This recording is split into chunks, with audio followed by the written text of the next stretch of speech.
Assalamualaikum warahmatullahi wabarakatuh. Kembali lagi di channel Radio Horor. Untuk kisah kali ini ada sebuah kisah yang ditulis oleh akun Twitter yang bernama @cocomelon. Dan untuk kisah yang akan saya bawakan kali ini yaitu sebuah kisah yang berjudul Jati Ranggas.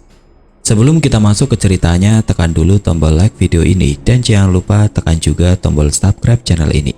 Dan nyalakan juga lonceng notifikasinya agar tidak ketinggalan cerita-cerita baru dari channel ini. Dan bagi teman-teman yang ingin membaca langsung, nanti silakan saja kunjungi linknya yang nanti akan saya sertakan di kolom deskripsi. Dan jangan lupa follow juga akun Twitter penulis. Dan seperti apa untuk kisah kali ini? Langsung saja kita simak berikut ini. Sebelumnya, mengingat cerita ini hanya fiksi. Jika ada kesamaan nama dan tokoh ataupun salah dalam penulisan juga menyinggung perasaan pembaca, mohon dimaafkan. Ke depan akan diperbaiki lagi.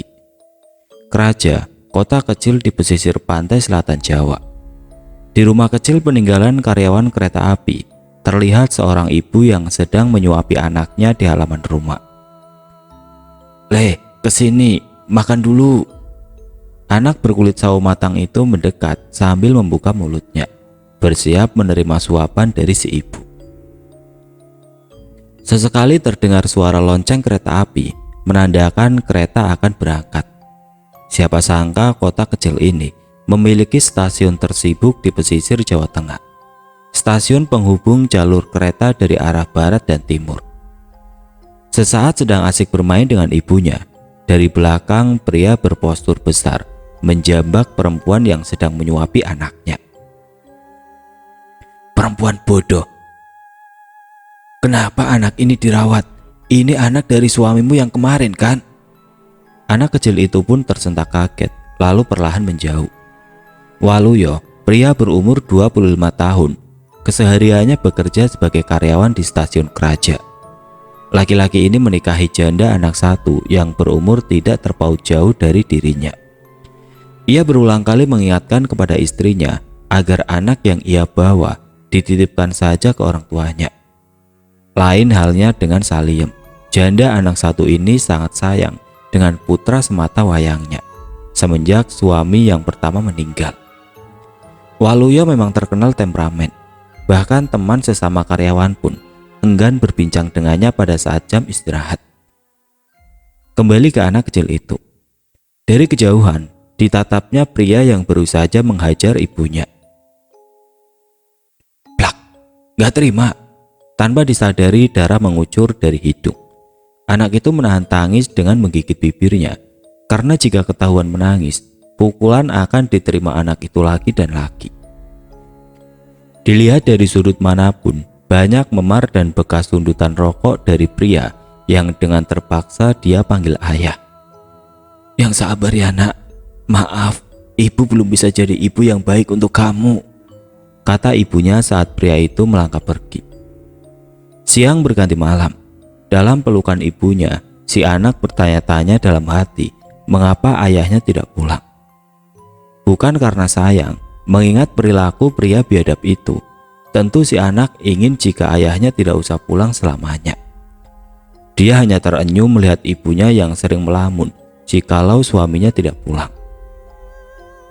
"Bu, bapak tidak pulang?" tanya si kecil berbisik. "Ibu tidak tahu nak," jawabnya perlahan, sembari memalingkan wajah, menutupi masalah besar yang tidak ingin anaknya tahu. Sesuatu yang aneh terasa di kaki anak kecil itu. Ia berusaha memberontak, namun ketika membuka mata, yang ada hanya gelap dan pengap. Setengah sadar tubuh anak itu terasa melayang, lalu terdengar suara mesin dinyalakan. Selang beberapa lama terasa seperti ada yang membanting, kemudian sepi. Sesak yang dirasakan kian menjadi seiring dengan menipisnya udara di plastik hitam yang membungkus kepalanya. Tidak lama anak itu pingsan. Sayup-sayup terdengar seseorang bertanya, "Le, kamu kenapa Le?" Terlihat samar bayangan pria parubaya. Dari posturnya, tampak kalau pria tua itu sudah berumur lebih dari setengah abad. Uban di rambutnya tertutup udeng yang diikat di kepala. Badannya kurus, namun tulang-tulang di balik kulit kisurnya tampak besar. Di sekelilingnya sudah banyak orang yang berkumpul, melihat dengan seksama anak kecil yang terbanting di pinggir jalan. "Namamu siapa?" tanya orang tua itu. "Anwar, Mbah," jawabnya lirih. Pagi itu ia melihat orang yang sudah berkerumun di tempat ia terbaring. Sesekali ia melihat beberapa berbisik, menyimpan tanda tanya di masing-masing pikirannya. Delman dan becak lalu lalang pergi membawa sayur yang akan dibawa ke pasar. Tertinggal anak kecil itu tanpa ada yang berani mendekat. "Saya sedang di mana?" Anak itu gelisah melihat sekelilingnya. Tempat ini asing, pikirnya. "Kamu lagi di desa Kawuk, Nak," jawab orang tua itu sembari menenangkan anak yang gelisah. Ya, walaupun dijelaskan, anak itu juga tidak akan mengerti daerah ini. Anak itu hanya mengatakan bahwa asal rumahnya dekat dengan stasiun. Pria tua itu mengerutkan dahi mengingat jarak stasiun dari desa ini sangat jauh. Jikapun ditemu dengan menggunakan delman, bisa memakan waktu 2 hari perjalanan. Itu pun jika kudanya tidak protes. "Ayo, ikut aku," ajak orang tua itu seraya membopong anak kecil itu. Linu di badan Anwar belum reda ketika ia dibawa ke rumah orang tua itu. Terlihat di mata Anwar sebuah gubuk berdinding anyaman bambu dengan pintu yang rendah, seolah memaksa tamu untuk sedikit menunduk saat masuk. Di belakang gubuk ada rumpun bambu yang rimbun, cukup luas hingga layak disebut hutan bambu. Di depannya berdiri kokoh 4 pohon mangga yang jika dilihat tidak ada buah yang menggantung. "Seadanya ya, Nak," pria itu berucap seraya menyajikan nasi yang agak kering beserta kerupuk. "Sekarang tinggal di sini saja ya, Nak.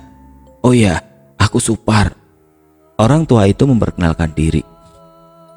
Waktu berjalan, kini Anwar sudah terbiasa dengan aktivitas di gubuk.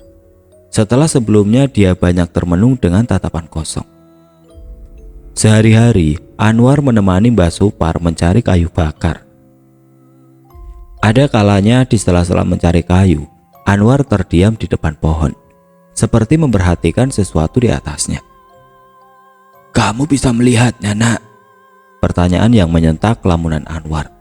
Anwar tidak menjawab, hanya mengangguk perlahan. Matanya tidak bisa lepas dari sosok perempuan yang berayun di dahan pohon mangga dengan rambut hampir menyentuh tanah. Di balik rambutnya, sepasang mata yang bentuknya sudah tidak wajar memandangi Anwar. Mulutnya menyeringai dengan lidah panjang menjulur. Sayup-sayup terdengar suara. "Rengeng-rengeng," terdengar antara sedih dan senang dari perempuan itu. Sadar diperhatikan, perempuan itu turun merayap dengan posisi kepala di bawah. Mendekati Anwar lalu mengendusnya seraya menggerakkan kepala dengan gerakan patah-patah. Di balik kain putih, sekilas Anwar melihat jemari tegak lurus seperti pensil, runcing dan bergurat keriput seperti akar. Kulitnya pucat dengan kuku yang hitam dan panjang. Perlahan perempuan itu merengkuh pundak Anwar. Ia tercekat, sekujur tubuhnya dingin dan kaku. Dari arah belakang, Mbah Supar memegang leher perempuan itu sambil merapalkan mantra. "Jangan diganggu, anak ini yang nanti akan jadi suamimu." Perempuan itu tertawa girang dengan bola mata berputar seperti kepanasan. Seketika menampik tangan Mbah Supar kemudian terbang menghilang. Anwar kecil hanya menatap ke atas kegirangan melihat asap putih yang mulai menghilang. "Apakah dia tetangga sini, Mbah?" tanyanya. "Kita tidak punya tetangga, Nak," jawab orang tua itu kesal. Kegirangan ini tidak berlangsung lama sampai ia beranjak dewasa nanti. 14 tahun berlalu, Anwar kecil kini beranjak dewasa. Ia pulang dari mencari kayu, namun di rumah tidak seorang pun ia melihat Mbah Supar. Mungkin pikirnya orang tua itu pergi ke desa sebelah karena sebelum ia pergi mencari kayu, Mbah Supar berpamitan kepadanya. Mungkin ia pulang larut malam, pikirnya. Anwar bergegas pergi ke dapur untuk mengambil air kendi. Rasa haus yang dari tadi ia tahan sedikit terobati setelah melihat kendi yang sudah menunggunya di atas meja. Bergegas ia menengguk kendi yang berisi air itu. Rasa segar yang ia dapat setelah ia meminum air dari kendi. Namun ada sesuatu yang menarik perhatiannya. Di lemari dapur tempat ia berdiri, terlihat sosok tangan pucat bersembunyi di balik lemari. Mengawe-awe seperti mengajak Anwar untuk lebih dekat. Anwar mendekati tangan itu. Memperhatikan dari dekat, tangan itu masih bergerak, namun yang ia tidak sadar, lepas dari pandangannya, di atas lemari sudah menunggu perempuan dengan bola mata merah menyeringai meneteskan liurnya. Anwar. Sontak ia melihat ke atas. Perempuan berwajah pucat dengan jubah putih yang terlihat kotor menatapnya dengan senyuman. Namun jika diperhatikan, senyuman itu semakin lebar hingga merobek pipinya. Anwar bergegas berlari untuk keluar sampai ia menabrak sosok yang ia kenal. Tak lain dan tidak bukan ialah Mbak Supar. Mbak Supar mengerutkan dahi seraya berucap, "Bukankah dari kecil kamu sudah melihat sosok itu, War?" Anwar menggelengkan kepalanya. Ia tidak mengingat jika ia pernah melihat sosok itu. Kemudian Mbak Supar mengajaknya masuk rumah, namun sosok itu sudah menghilang dari tempatnya. Anwar keheranan. "Hari ini kamu sudah akhir balik. Sosok itu menagih janjinya. Sudah saatnya kamu akan tahu, nak," terang Mbak Supar. Anwar pun terdiam. Bukan karena sosok itu, tapi bagaimana bisa orang tua ini membuat janji yang melibatkan pihak ketiga namun tanpa persetujuannya. Hari berganti. Sore itu di Desa Kawu terjadi kehebohan. Warga melihat sosok perempuan terbang yang mengintai rumah-rumah warga. Terakhir warga melihat kejadian itu 3 tahun yang lalu saat dikabarkan bayi yang baru lahir dari seorang ibu di desanya mendadak menghilang. Namun hari ini sosok itu muncul lagi. Setiap waktu maghrib, mereka bergegas untuk menutup pintu dan jendela rumah. Ibu-ibu mengamankan anaknya dan beberapa pria di desa berjaga-jaga jika sewaktu-waktu makhluk itu muncul lagi. Landung, bocah kecil yang saat itu bergegas untuk pulang. Dilihatnya matahari mulai terbenam. Karena keasikan bermain layang-layang, ia lupa waktu dan pulang larut sore. Di tengah perjalanan, ia merasa jalan menuju rumahnya sangat sepi. Biasanya jika sore begini, masih terlihat beberapa aktivitas warga yang pulang selesai dari ladang. Namun hari itu tidak biasa. Jalan menuju rumah Landung melewati kebun kelapa. Di utara kebun terdapat lapangan sepak bola yang biasa digunakan anak seumurannya untuk sekedar menghabiskan sore dengan bermain. Di tengah jalan, anak itu berjalan dengan cepat sambil memperhatikan layangan yang diikatkan di punggungnya. "Sebentar lagi sampai di kebun kelapa. Sudah kesorean, pasti ibu marah," gumamnya. Cepat-cepat ia berjalan melewati kebun itu dengan tetap fokus menghadap pandangan ke depan jalan. Sesekali ia menoleh untuk memastikan layangan masih tergantung di punggungnya. Namun, ia melihat di samping jalan. Di balik pohon kelapa, terlihat sosok wanita berambut panjang sedang bersenandung membelakangi dirinya. Tangannya pucat, namun wajahnya tidak terlihat karena sosok itu membelakangi. Landung yang panik segera memberhentikan langkahnya. Ia bergerak pelan agar tidak mengganggu sosok itu. Sangat pelan, sampai suara dari daun kelapa yang bergesek terdengar lebih menyeramkan. Langkah demi langkah ia lakukan sambil sesekali mengamati sosok itu yang masih berdiam membelakangi. Sayangnya, ketika Landung menoleh, sosok itu juga ikut menoleh memandanginya. Tersenyum menyeringai. "Wah!" Landung berlari sambil memegangi layangannya. Namun, layangan itu sudah tidak menggantung lagi di punggungnya. Berganti sosok yang barusan ia lihat. Pagi itu, di suatu tempat di sudut desa terlihat beberapa orang berkumpul di warung kopi. Anwar yang saat itu sedang istirahat mencari kayu juga ada di sana menyeruput kopi yang sudah ia pesan sebelumnya. Saud terdengar dari obrolan di warung itu tentang anak yang hilang di desa semalam. Sampai hari ini anak itu belum ditemukan. Apa ini ulah dari mbak itu ya? Seseorang memberikan asumsi. Orang tua itu sudah lama tidak terlihat, kata warga sini. Ia mengasingkan diri di hutan perbatasan desa. Orang tua gila yang mengikat janjinya kepada iblis, sahut salah satu temannya. Kemudian dari arah samping, seseorang menyadari Anwar yang sedari tadi menyeruput kopi. Masnya pendatang ya? Tanya orang itu. Oh, saya dari desa Kunten pak. Biasanya saya mencari kayu di perbatasan desa ini. Anwar menjawab dengan senyuman, seraya memperlihatkan hasil ia mencari kayu yang tergeletak di pinggir warung. Oh, ya sudah. Mas, hati-hati, jangan pulang terlalu sore. Desa sini sedang terjadi teror kun. Hus, laki-laki yang sejak tadi duduk di sampingnya memotong pembicaraan. Anwar pun bergegas untuk pamit, melanjutkan mencari kayu. Tidak lupa ia mengucapkan terima kasih. Anwar pergi. Selang beberapa menit meninggalkan warung, 3 orang yang sedari tadi mengobrol menyadari tidak ada desa yang namanya Kunten. Pagi itu Anwar tidak pergi ke hutan untuk mencari kayu. Dipikirannya jika ia hidup seperti ini terus, ia hanya akan menjadi tua tanpa tahu dunia luar. Anwar menghampiri Mbak Supar yang sedari tadi asik dengan rokok lintingnya. Ia merasa canggung untuk memulai kata. Dipilah-pilahlah kata agar ia tidak menyakiti hati orang tua itu. Anu mbah, apakah saya boleh untuk meninggalkan desa ini? Sambil sesekali memegang jari tangannya seperti orang bingung. Kamu mau kemana nak? Jawabnya. Sepertinya saya akan pergi ke utara mbah. Perasaan ini seperti menuntun saya untuk segera ke utara. Jelas Anwar. Itu bukan perasaanmu, tapi itu kemauan sosok yang sedang mengikutimu. Silakan. Bergegas Anwar berpamitan ke Mbak Supar untuk pergi ke utara Pulau Jawa mencari pekerjaan.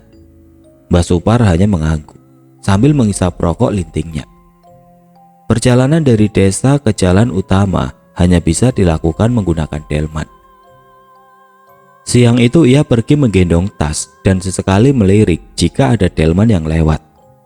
Tidak lama, apa yang ia harapkan pun tiba. Dari jauh terlihat delman dengan muatan sayur berjalan mendekat. Pak, saya boleh ikut ke jalan besar?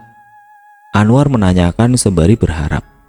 Silakan nak, tapi di belakang ada sayur yang rencananya akan saya antar ke pasar. Kalau mau ikut silakan.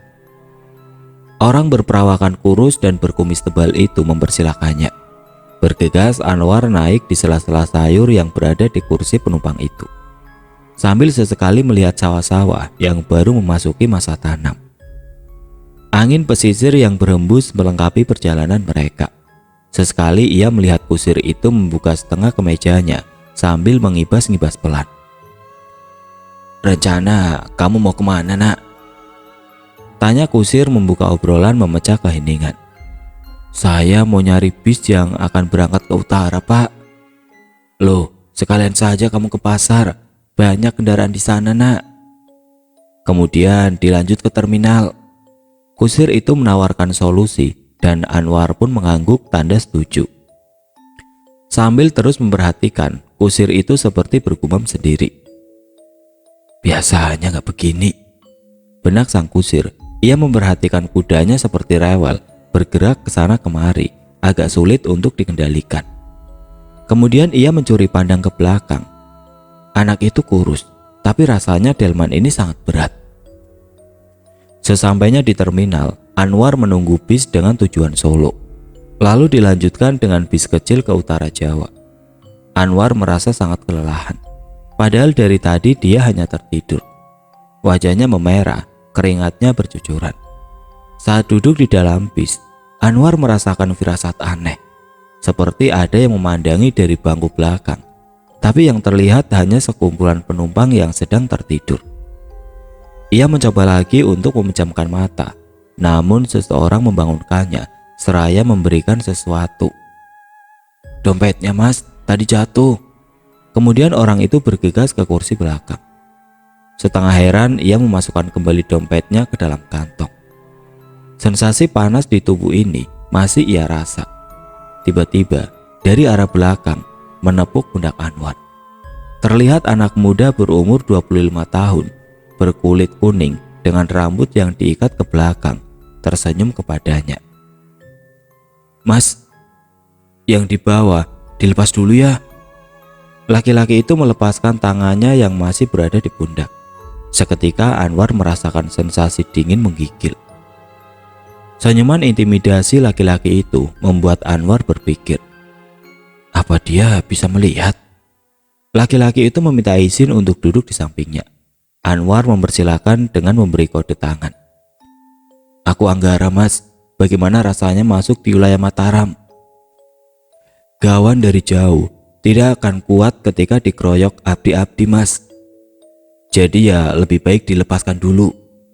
Anwar terhenyak memperhatikan Anggara. "Orang yang tadi itu pencopet biasa di terminal. Aku yang menyuruh untuk mengambil dompetmu dengan imbalan 100.000 jika ia bisa mengambil milikmu. Tapi hasilnya ia hanya kembali dengan tangan kosong."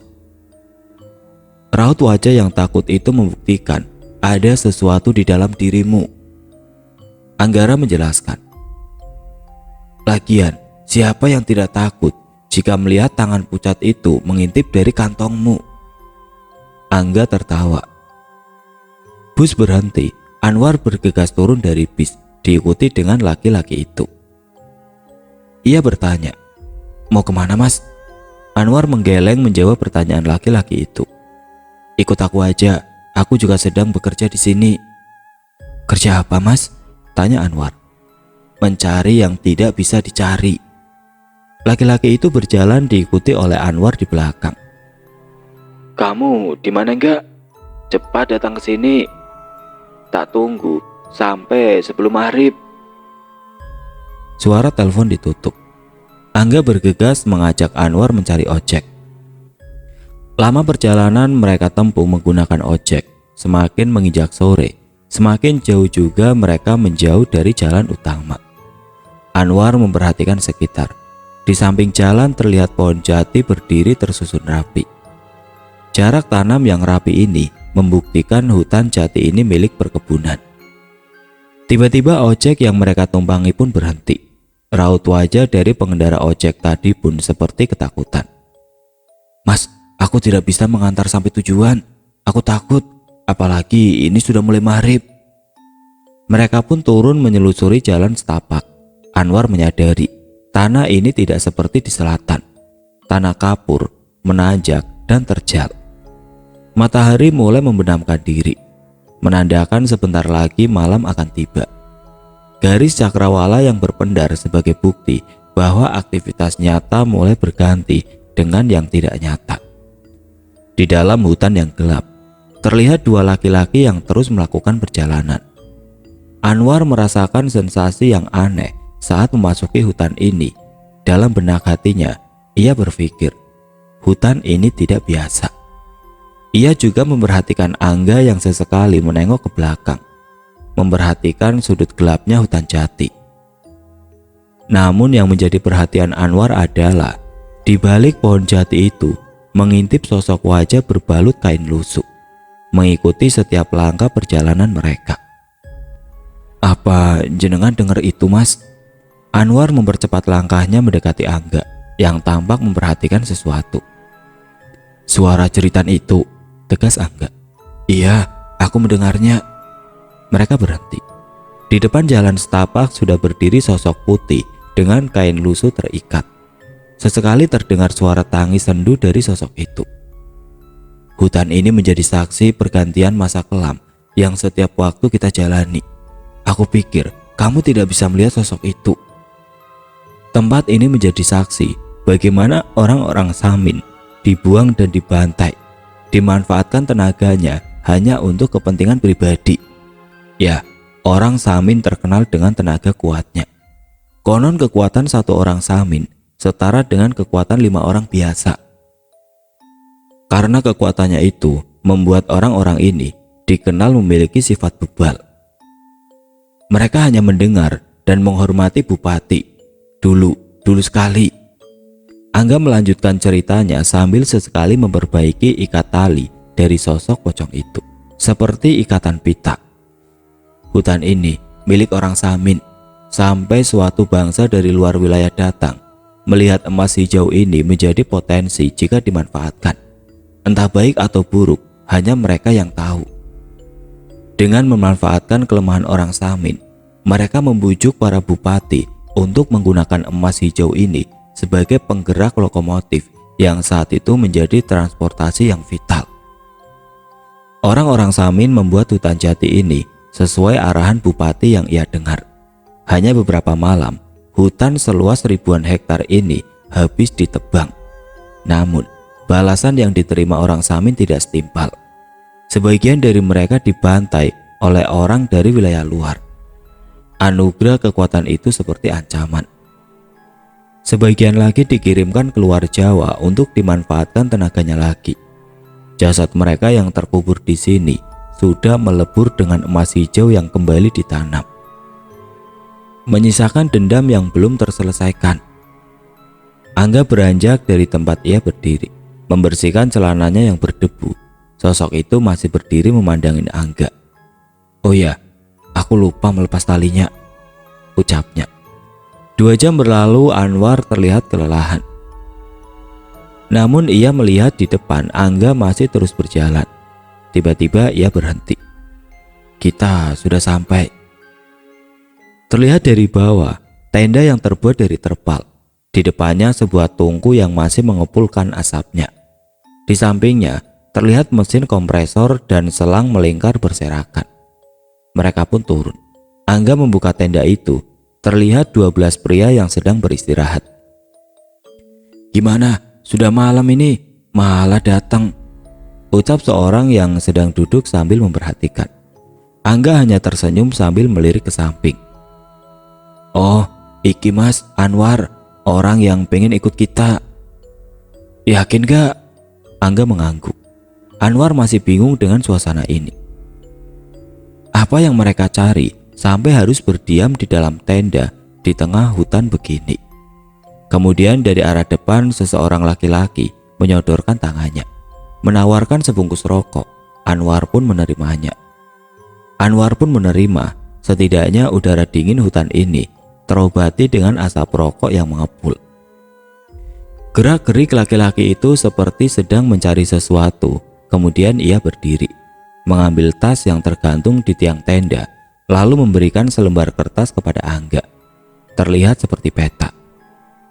"Ini yang kita garap kemarin," ucap pria yang sepertinya memimpin di 11 orang ini. Angga memperhatikan peta itu, lalu menunjuk suatu tempat di secari kertas itu. "Besok pagi kita ke sana."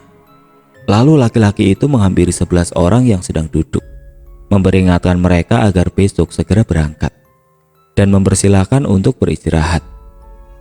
Setelah berbicara, ia keluar dari tenda disusul dengan kami. "Kamu yakin gak?" ucap orang itu yang sepertinya khawatir. "Tenang, kamu akan tahu apa yang dibawa anak ini." Angga menarik tangan lelaki itu. Terlihat ia mengucapkan sesuatu yang lirih. Laki-laki itu terlihat kaget, kemudian terjatuh ke belakang mundur menjauh. Perlahan terlihat asap putih menyembul, membentuk bayangan perempuan dengan mata hitam, menggendong di belakang Anwar. Wanita itu mendekat mengendus. Seketika Angga menarik laki-laki itu, kemudian lirih merapalkan mantra. Perempuan itu hilang. Malam semakin dingin. Angin malam yang berhembus menggerakkan daun-daun jati kering saling bergesekan. Dahan-dahan yang bergesekan menimbulkan bunyi seperti orang tertawa, membuat suasana menjadi lebih menyeramkan. Anwar bergegas untuk masuk tenda meninggalkan 2 orang yang sedang mengobrol di luar. Di dalam ia melihat seseorang yang masih terjaga sedang membaca sesuatu seperti surat. Anwar meminta izin untuk diberikan ruang sembari dia beristirahat. Laki-laki itu mengizinkannya. Suara lirih yang ditimbulkan dari mulut seseorang itu memecah konsentrasinya saat ia akan memejamkan mata. "Surat dari siapa?" tanya Anwar. "Dari ibuku, adikku meninggal kemarin, tapi aku tidak bisa datang. Mungkin lusa aku akan pulang. Ibu hanya tahu anak pertamanya ini bekerja di kantoran. Ia tidak tahu jika sebenarnya aku bekerja seperti ini," terang laki-laki itu. Kesedihan itu tidak bisa ia sembunyikan dari raut wajahnya. Anwar hanya menenangkan, kemudian menyuruhnya agar segera beristirahat. Anwar terbangun di tempat yang gelap. Dari kejauhan ia melihat seorang berjubah putih yang sedang bercakap dengan sosok perempuan. Dengan suara parau, perempuan itu berkata, "Aku bisa memberikan apa yang diminta dari kawanmu, tapi aku kudu njaluk ganti." "Terima kasih, tadi sudah disembunyikan dari abdi yang akan memusnahkanku. Aku masih ingat dibuang ke selatan, terombang-ambing tanpa punya pemilik. Sampai aku ketemu orang yang punya kitab Baranaca, aku dihidupkan lagi." Anwar perlahan mendekati kedua sosok itu. Tampak terkejut, sosok berjubah putih itu melihatnya. Seketika ia membuka mata, terbangun. Di depannya terlihat Angga yang sedang duduk bersila, kemudian tersenyum melihatnya. Dengan wajah menyimpan tanda tanya, Anwar bercerita tentang kejadian di mimpi. Siapa sosok laki-laki berjubah putih itu? Angga menjelaskan, "Itu kawanku, hanya biasa. Aku diberikan oleh kiai tempatku berguru, tapi sayangnya tidak spesial seperti punyamu." "Spesial?" tanyanya. "Iya mas, besok kamu akan tahu bagaimana spesialnya kawanmu." "Lalu kitab Banaraca?" tanyanya lagi. Angga memincingkan mata. Ekspresinya berubah seperti ada sesuatu, lalu ditutup dengan senyuman. "Banaraca?" Angga tertawa. "Kitab itu sudah lama hilang. Guruku bercerita, kitab itu berisi tentang pujian-pujian untuk Tuhan.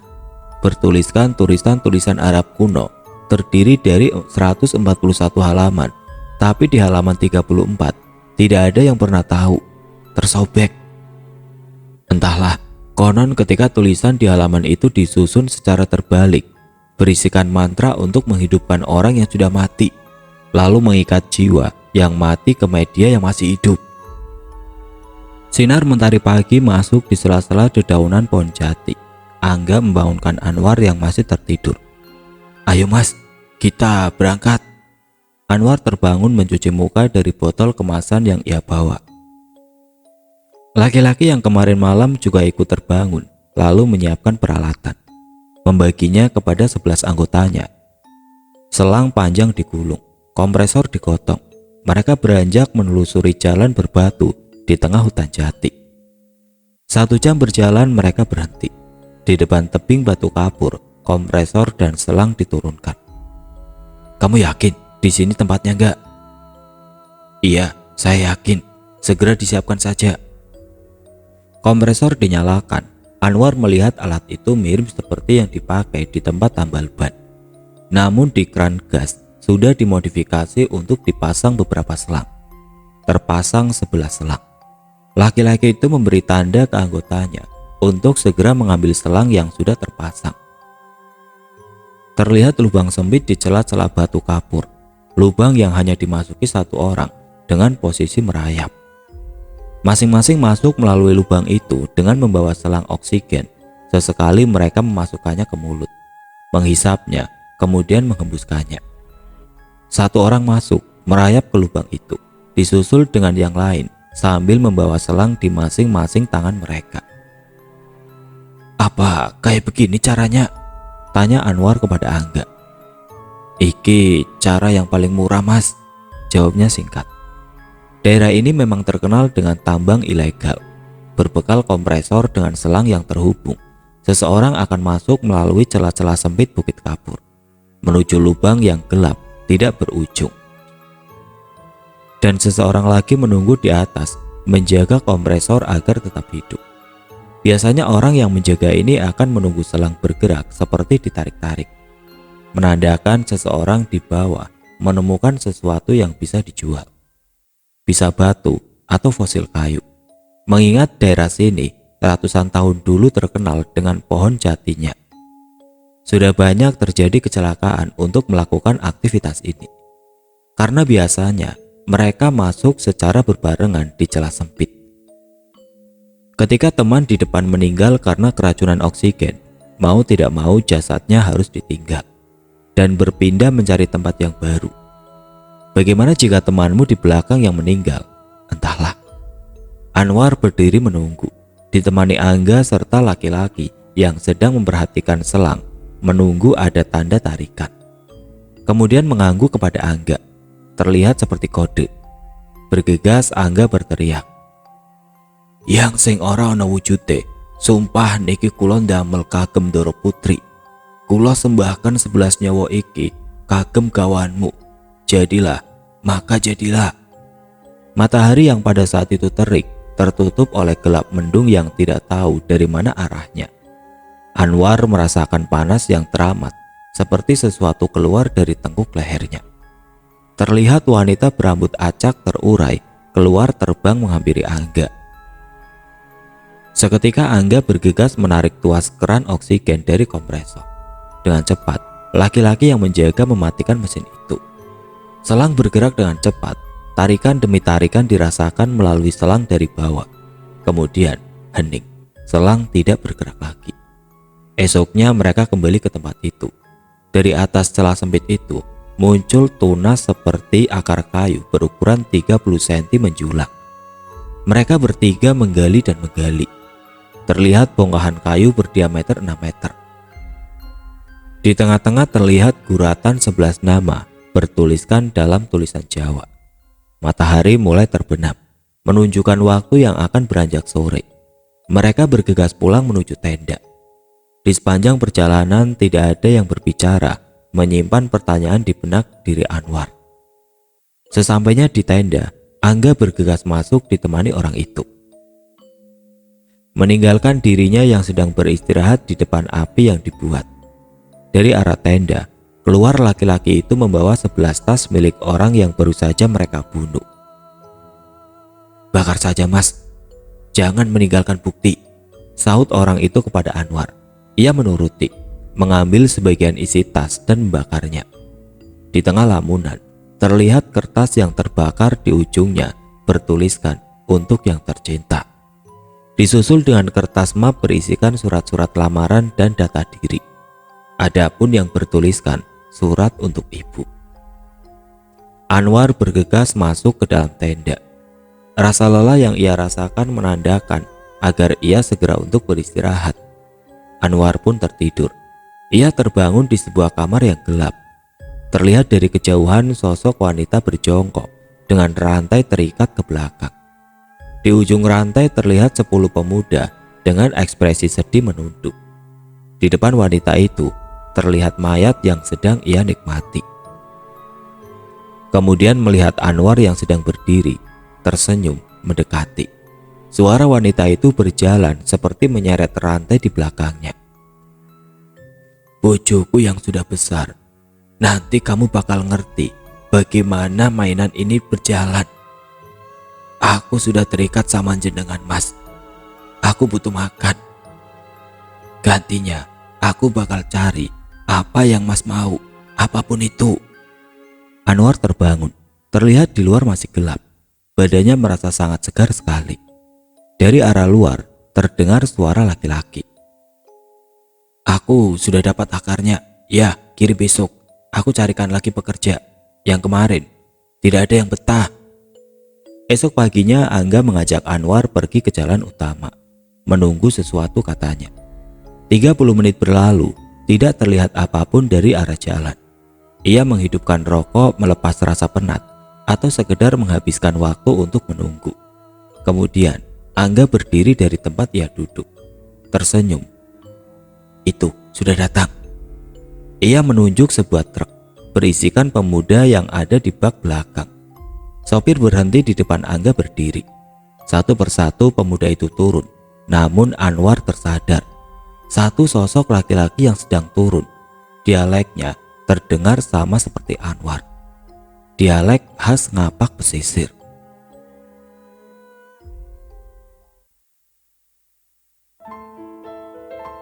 Oke teman-teman, sekian untuk cerita kali ini. Bagaimana menurut kalian tentang kisah ini? Tulis komentar kalian di kolom komentar. Dan bagi teman-teman yang baru bergabung, jangan lupa untuk like, komen, share, serta subscribe channel ini. Dan nantikan kisah-kisah horor berikutnya tetap di channel Radio Horor. Wassalamualaikum warahmatullahi wabarakatuh.